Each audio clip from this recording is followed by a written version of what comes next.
The episode begins with Miss Martian stranded somewhere on Earth. She wakes up all dizzy and confused. So confused, in fact, that she starts speaking gibberish in her head. She says her stupid "Hello, Megan" line as she realizes she is still on Earth and she doesn't need to speak in a weird Martian language. She wonders if she is in a dream, right before getting attacked by Superboy. However, she sees the symbol on his shirt and wonders if he was Superman. It is weird, she doesn't remember him in what appears as her nightmare. We shift perspective and realize that he is in the Bialyan desert. He has to hide from a militia patrolling the area, but he also can't remember why exactly he was here. He finds Superboy's shirt remains. Meanwhile, Kid Flash wakes up Artemis, and they get to know each other like they are meeting for the first time. It is clear now that the team is suffering from amnesia for some reason. Suddenly, the shack Kid Flash and Artemis were in gets absolutely bombed to smithereens. They escape at the last second using Kid Flash's super speed.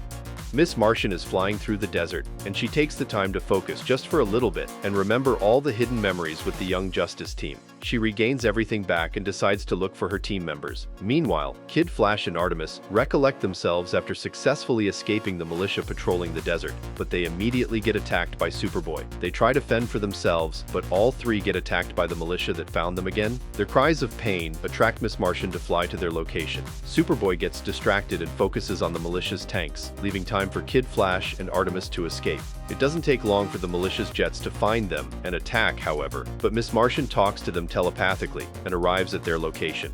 Miss Martian talks to them like they remember her, but she quickly realizes that they lost their memories as well. She asks them to join her in helping Superboy and finding Robin while she fills them in. We then see Superboy get restrained and knocked out by some weird-looking dude that can control minds. We also see Aqualad knocked out on the sand. Somewhere like the episode is reminding you he is part of the team as well. Robin follows a mysterious GPS marker he put himself, hoping it will get him to remember anything. He gets ambushed by some militia dudes and receives help from Kid Flash, Artemis, and Miss Martian. They all gather around after the fight, all confused. Miss Martian suggests a procedure to help all of them remember everything they missed for the last 6 months. They come together and share their minds to remember how they were on a mission given to them by Batman to investigate this Bialyan nation and its queen for extraterrestrial activity. Their memories show them everything up until they see Aqualad, and everyone suddenly remembers they forgot about the only black guy, LOL. They track him down and find him unconscious and in need of immediate hydration to recover.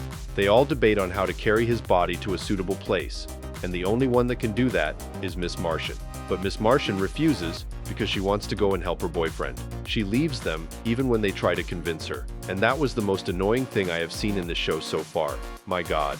She goes to his location unprepared and without help like a total moron. And guess what? She gets her memories erased once again. Literally shitting on all the progress the team has done and leaving Aqualad to die, LOL. She remembers the first time the team forgot everything, and as it turns out, she was also the cause of that, for keeping her telepathy open with everyone. Can this moron do anything right? Well, not really. She tries to fight the weird brain dude while the team drags Aqualad's body through the desert, and she fails miserably. Superboy wakes up and sees Miss Martian fighting the brain dude. He somehow breaks from captivity and enters the mind world. Miss Martian gives Superboy all his memories back, and he gives her some words of encouragement. He goes back to the real world to fight, while Miss Martian fights the brain dude. He then joins her again in the mind world to fight alongside her and take down the brain dude once and for all. They almost kiss, but are interrupted. They go back to the team with a weird sphere that the researchers at the desert were working on. Brain Dude does the same thing every villain has been doing as of yet. He goes to the board of directors at Cadmus and tells them about his complete failure, only for the directors to tell him that they still have something against Young Justice. The next episode starts with a news report about Taiwan and Taipei fixing their relationships with a mediator. Red Arrow is on the scene, and he talks with Aqualad to have a description of the assassin girl from earlier episodes, because she might attack the mediator meeting, and he is here to make sure things go smoothly. He finds her and readies his bow.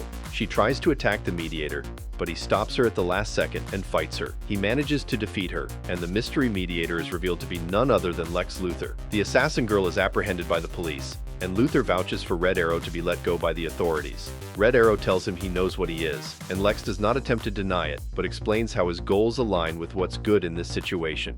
Tensions are high between the two Asian nations, as Lex Luthor and Red Arrow wonder who hired the League of Assassins to take him out. Luthor suggests that Red Arrow should protect him for now, and he reluctantly accepts for the sake of peace.